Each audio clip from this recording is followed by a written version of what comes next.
Oke, ini ada Arisha menanyakan, maaf Pak, izin nanya, kalau variabel dependennya ada dua, variabel independennya ada satu, kemudian ada intervening juga, itu pakai regresi sederhana atau berganda ya Pak? Baik, ini perlu kita samakan dulu ya persepsi dari konsep kerangka pemikirannya. Ya, oke, berarti ini saya copy dulu, dan saya paste di sini. Berarti ini X-nya ada satu, independent X, terus ada intervening, sama dependentnya dari seperti ini ya. Nah, ini saya berusaha menurunkan kalimat pernyataan ini atau pertanyaan ini menjadi kerangka pemikiran supaya bisa sama kita persepsinya. Saya memahaminya nanti seperti ini, berarti ini ada variabel, kita sebut aja variabel X, ya kan? Di sini adalah variabel X, satu X ya.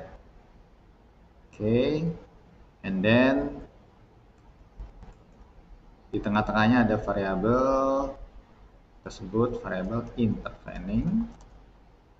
Oke, intervening ini sudah terpenuhi. Kemudian variabel dependent ada dua. Variabel dependent ada dua. Oke, berarti satu lagi ya di sini di ujungnya. Di sini ada Y1, kemudian di sini ada Y2. Nah, ini panahnya saya memahaminya itu tergabung semua ya, atau ada pengaruh langsung.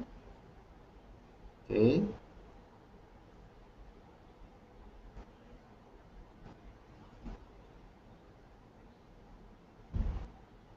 Ini yang ke Y2. Kemudian ini yang langsung. Nah,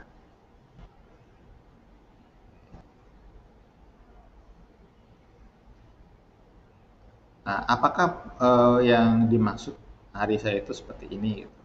Karena saya memahaminya konsep frameworknya adalah seperti ini. Kita bisa memahami bahwa dari konsep ini untuk menjawab pakai regresi sederhana atau regresi ganda, saya jawabnya adalah dia dua-duanya dipakai. Dua dipakai. Oke, saya akan menggunakan pemahaman bahwa ini modelnya adalah regresi mediasi. Ya, jadi konsepnya adalah regresi mediasi. Di dalam regresi mediasi itu ada regresi sederhana dan regresi berganda. Nah, itu konsep yang harus kita samakan dulu persepsinya.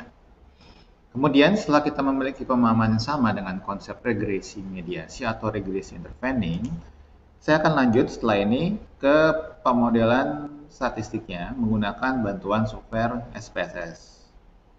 Oke.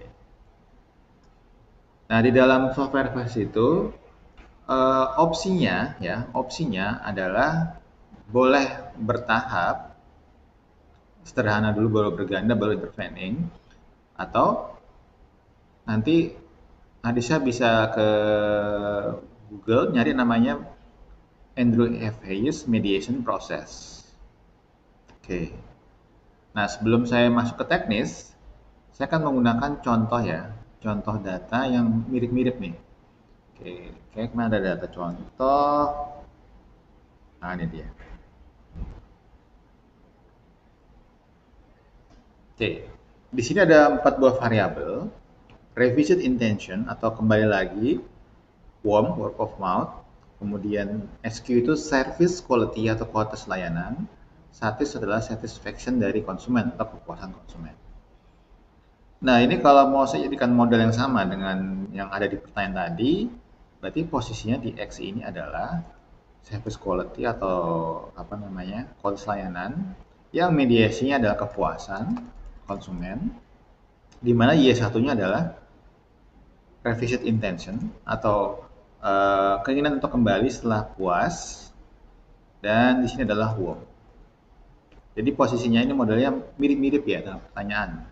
Y-nya ada dua, yaitu revisit intention and word of mouth. Nah, dari sini, dari data ini, itu ada dua jalur ya. Jalur pertama yang ke Y1, ini ke RI, ya. Berarti ini Y1-nya sama dengan RI, Y2-nya sama dengan WOP. Jadi nanti ada jalur pertama, ya, sama jalur kedua, WOP. Kenapa saya bisa bilang ada dua jalur? Saya langsung masuk ke analyze, kemudian regression, and then process. Di bagian ini, kita hanya bisa memasukkan satu buah variabel Y, satu buah variabel X, dan banyak mediasi. Kalau mau lebih canggih lagi, pakai moderator juga boleh. Nah, ini posisi covariate ini adalah variabel control jika ada. Nah, saya masuk ke jalur yang Y1 dulu ya, berarti ini revisit ke sini. Kemudian tadi X-nya, apa tadi X-nya? X-nya SQ ya, atau quotes layanan. Mediasinya adalah kepuasan. Kemudian di model number kita ganti menjadi angka 4. And klik OK.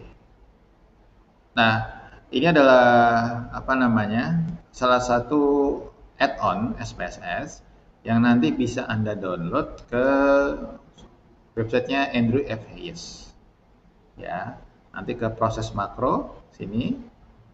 Nah, di dalam websitenya ini nanti ada panduan di mana kita bisa menggunakan makro yang saya sedang olah ini supaya masuk ke bagian SPSS.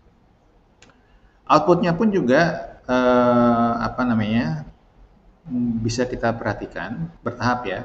Dari yang ini adalah penjelasan model bahwa Y-nya fokus pada revisit, berarti Y1 ya. X-nya XKey, M-nya satisfaction. Nah, di poin di sini yang mau saya jelaskan di baris outcome pertama adalah satisfaction atau kepuasan. Itu modelnya hanya dipengaruhi oleh SQ. Berarti ini adalah model di mana jalurnya adalah posisinya SQ ke satisfaction saja.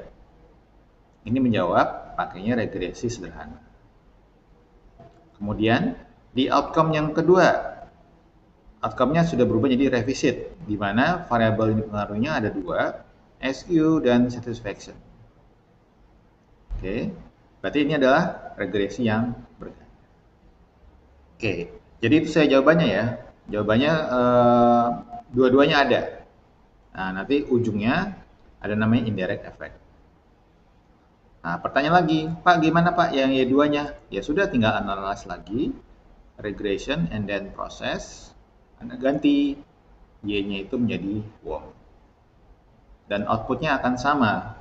Apa namanya? Tahapan-tahapannya. Dia dimulai dari penjelasan modelnya terlebih dahulu, variabelnya apa, kemudian nanti ada regresi sederhana, posisinya sama nanti pasti.